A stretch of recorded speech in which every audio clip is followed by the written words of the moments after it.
একদল খাইছে আরেক দল খাওয়ার জন্য রেডি হয়ে আছে। গত সপ্তাহে আপনারা জানেন কক্সবাজার আমার একটা প্রোগ্রাম ছিল, তো হেলিকপ্টারে গিয়েছিলাম।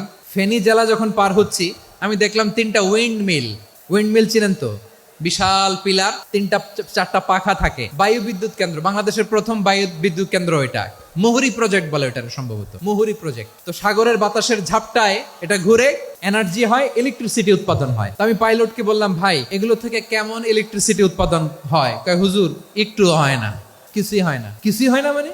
বলে হুজুর বাংলাদেশে যত উইন্ড মিল আছে এটার পাখা একটাও ঘুরে না। আল্লাহ, বলেন কি? তাহলে এই যে কোটি কোটি টাকা ব্যয় করে যে উইন্ড মিল, কয় হুজুর ভিতরে ফিটফাট, উপরে ফিটফাট, ভিতরে সদরঘাট। তার মানে কোটি কোটি টাকা দিয়ে এই উইন্ড মিল বানায়, এখানে কিছু নাই।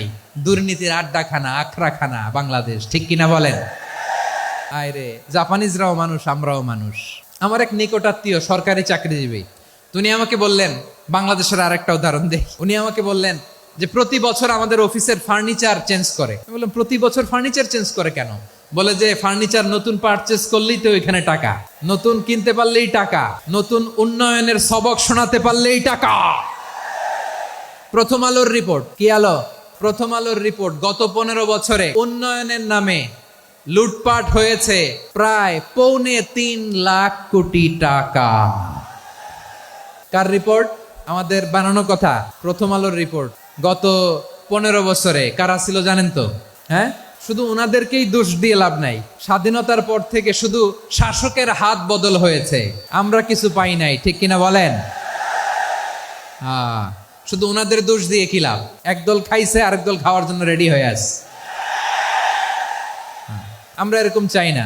আমরা চাই স্বাধীন সার্বভৌম বাংলাদেশ। আমরা চাই দুর্নীতিমুক্ত বাংলাদেশ। আমি নিউজটা যে কতবার পড়লাম, এটা কি সম্ভব? 3.25 লাখ কোটি টাকা লুটপাট, মানে লুটপাট করতে করতে এদেশের জনগণকে ফুটপাতে বসায়।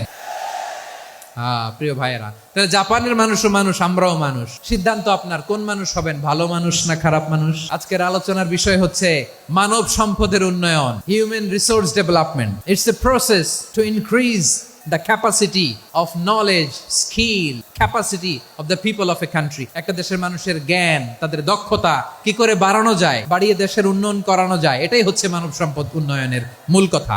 তাহলে মানব সম্পদ হচ্ছে একটা দেশের সবচাইতে শক্তিশালী পুঁজি। প্রাকৃতিক সম্পদ, খনিজ সম্পদের চেয়েও দামি হচ্ছে মানব সম্পদ। আমার প্রিয় যশোর, প্রাকৃতিক সম্পদ, খনিজ সম্পদের চেয়ে দামি সম্পদ কি সম্পদ? আল্লাহ তাআলা দয়া করে আমাদেরকে এই মানব সম্পদ দিয়েছেন। আসুন আমাদের এই মানুষগুলোকে আমরা সোনার মানুষ বানাই। রাজি আছেন তো সবাই? রাজি আছেন? মানুষ পারে না এমন কোনো কিছু নাই, চাইলে সব পারে। এজন্য মানুষকে তারবিয়া দিতে হবে, যথাযথভাবে তাদেরকে গড়তে হবে। আসুন আমরা সিরাতের আয়নায় বিশ্বনবীর জীবনী থেকে দেখি তিনি কিভাবে হিউম্যান রিসোর্সকে ম্যানেজ করতেন। যদি আপনাদের সময় হয়, দু একটা উদাহরণ দিয়ে আজকে আমি আমার আলোচনার বিদায় নিব। সময় হবে কয়েক মিনিট।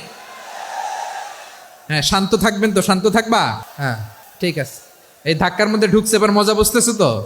হ্যাঁ, মানা করছিলাম না? ঠিক আছে, টের পাও।